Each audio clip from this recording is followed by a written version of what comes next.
50 million years have passed on the small green moon of Serina since the first canaries were set free upon the land.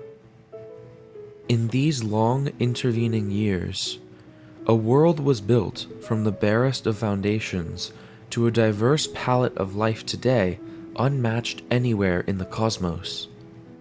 The descendants of Serina's very first songbirds have today conquered land, air, and sea, filling an ecological vacuum in a world without other tetrapods to compete with in ways that our own world has never known. One of the most specialized lineages of birds of Serina 50 million years post-establishment are the Bloons. Growing to more than 60 feet or 18 meters in length and weighing up to 15,000 pounds or 6,800 kilograms, they are a family of gentle, herbivorous leviathans, the largest birds to have ever so far existed, which make their existences as Serina's analog to sea cows across the moon's tropical seas, where they graze upon immense undersea meadows of kelp and seagrass, eating up to 1,000 pounds of it in a day's time. Several times too heavy to leave the water, and with their hind limbs all but vestigial, fused to their pygostals, these easygoing, wing-powered swimmers spend their entire lives at sea, from hatching to death. This is possible because, while like all birds so far to evolve at this time, the Bloons must lay hard-shelled, calcified eggs that cannot survive prolonged immersion in seawater. They belong to an ingenious order of seabirds which have found a unique and exceptional method of caring for their eggs, which requires no visitation to the shore in the form of mouth brooding.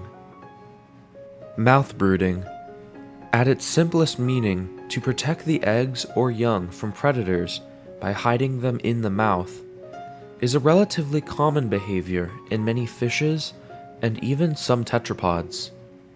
The reproductive behavior of the Bloons, however, marks a first in birds.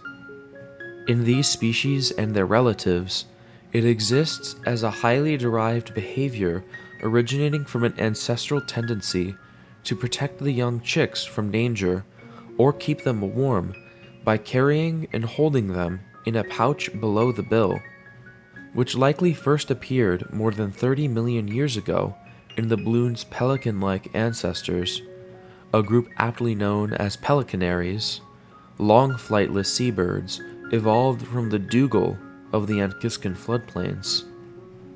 Once this was well established over time, it was not a large step to also hold the eggs themselves there, for being able to transport one's unhatched young, which virtually no other bird is known to do, even though the behavior is commonplace in mammals and even crocodilians, proved a highly beneficial behavior for a large seabird which nested increasingly far from land and upon less and less stable mats of plant material in the matter of a grebe, pushed from more choice breeding locations ashore by rampant predators and competitors on the world of birds.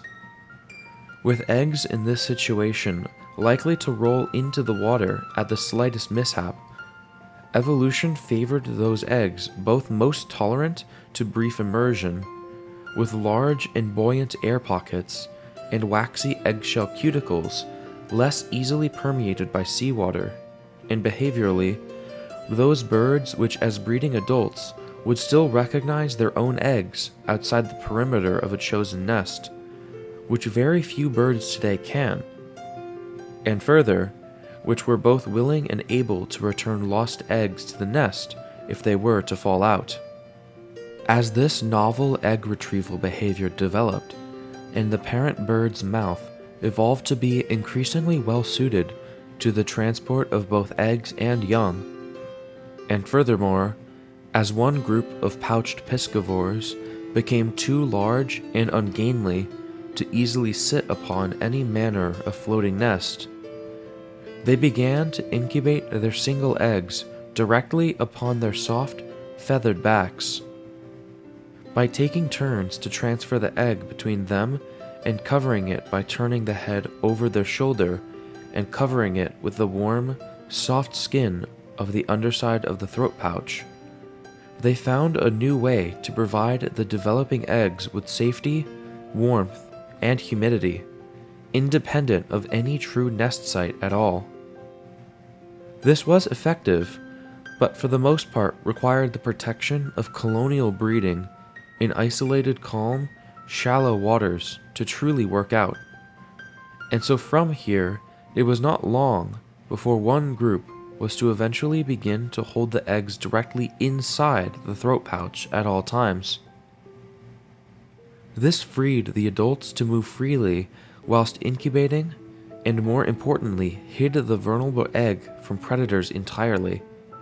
Factors which together allowed the birds to develop secondarily less colony-dependent lifestyles and to subsequently diversify greatly.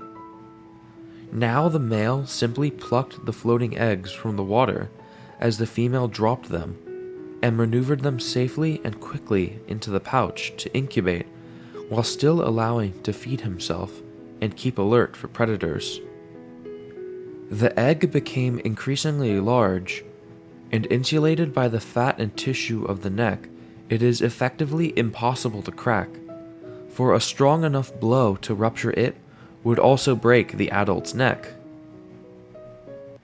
Oxygenated every time the adult surfaced to breathe, kept warm and moist within the adult's body. In this way, the Bloons' ancestors developed a roundabout way to nurture their developing young within the safety of their bodies, and to circumvent the formerly universal avian need to tend a nest on dry land. When the chick is ready to hatch, the eggshell is now much too thick for it to escape without parental assistance, so it begins peeping a signal to the parent to gently crack the egg with a horny nail at the end of their bill, which has adapted for just such this use. The chick can swim and feed itself from birth, but remains close by its parents for several years, generally protected by merit of their great size and highly protective nature. Adults can rear as many as 3 clutches in a year, and as chicks do not immediately disperse, may be seen to be watching clutches as many as 6 or sometimes more young of various ages at any given time. For additional protection, adults frequently form creches with other adults of several dozen or more young, guarding them as a herd from the myriad of predators which may lurk the shallow coastal areas that the gentle giants roam, in hopes of picking off a straggler similarly to many earth water birds. Herds of Bloons are rarely organized, but individual pairs mate for life, and good feeding grounds can attract loosely associated gatherings of hundreds or rarely thousands of the animals along especially fertile coastlines. Bloons are the most specialized member of their order at this period in time, having traded their piscivorous tendencies for a diet of green plants and algae, and rarely slow-moving invertebrates, all managed by a goose-like serrated bill. Most of their relatives retain a more carnivorous diet, with diets ranging from small fishes and marine vertebrates up to large seabirds and even small Bloons.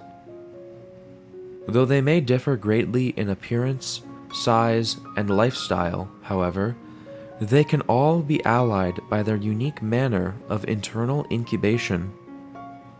Incubation is a joint affair, with pairs regularly transferring the precious cargo between them twice a day to feed, whilst the other parent rests near the surface so as to create a calm and stable environment for its developing young.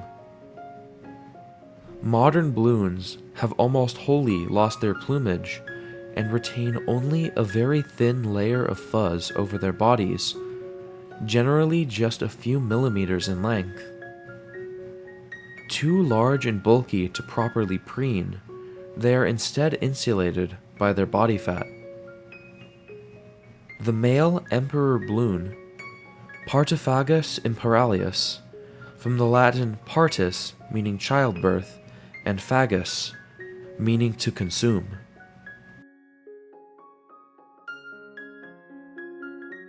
Cetiform pelicanaries, colloquially known as birdwhales, are very large, entirely aquatic pelicanaries which occur in abundance across all of Serina's seas by the Cryocene. A group which includes the Bloon, it's a highly diverse clade with representatives that fill many different niches, all tied together by their mouth-brooding behavior. By incubating their single large eggs in their throat pouches rather than on land, all bird whales have cut their ties to the shore, freeing some to become the largest birds ever to live. Whereas the basal Bloon is an herbivore, most bird whales are predatory and eat either fish, plankton, or other aquatic invertebrates. Forms are specialized as pursuit hunters, bottom feeders, and filter feeders, the latter being among the most specialized. Bird whales use large paddle-shaped wings to swim through the water, sometimes also using their hind limbs to assist, while in other groups, the hind limbs are fused into a rudder-like tail. They're almost totally featherless, with smooth skin and keep warm with insulating layers of body fat. Fish-eating bird whales often exhibit large pseudoteeth in their bills to hold onto their prey, while planktonivores have wide gaping mouths in gigantic throat pouches to scoop up large mouthfuls of seawater. While taking in food, the tongue is lifted to the roof of the mouth, blocking water from going down the throat into the stomach or airways. The tongue is then brought down and the water is strained out of the mouth through hair-like cilia which have formed on its edges, producing a seaning net that catches any small fish or invertebrates which are then consumed. Some filter feeders specialize on small fish, while others target saarinen krill, which are any variety of free-swimming crustaceans, from copepods and shrimp to crab larvae. Some bird whales feed by filtering the sediment on the sea floor. While most filter-feeding bird whales are very large animals, they are not, on the whole, as large as the biggest whales on Earth. The very longest bird whale species, in fact, is not a filter feeder at all. It is the Bloon, a vegetarian of coastal waters. Filter feeders are most abundant in the cold polar seas near Serina's poles, where the waters are rich in nutrients. The calves are born large and able to swim and feed themselves at birth, but require their parents' guidance to find food and avoid predators. They stay with their parents for many years before becoming independent. Bird whales mate for life, almost always being found in pairs at the minimum, with some species living in large, extended families. If lucky, the largest bird whales can live for more than 200 years. The great blue blorca, which feeds on plankton in the cold northern and southern seas, is one of the largest filter-feeding bird whales, just over 50 feet in length.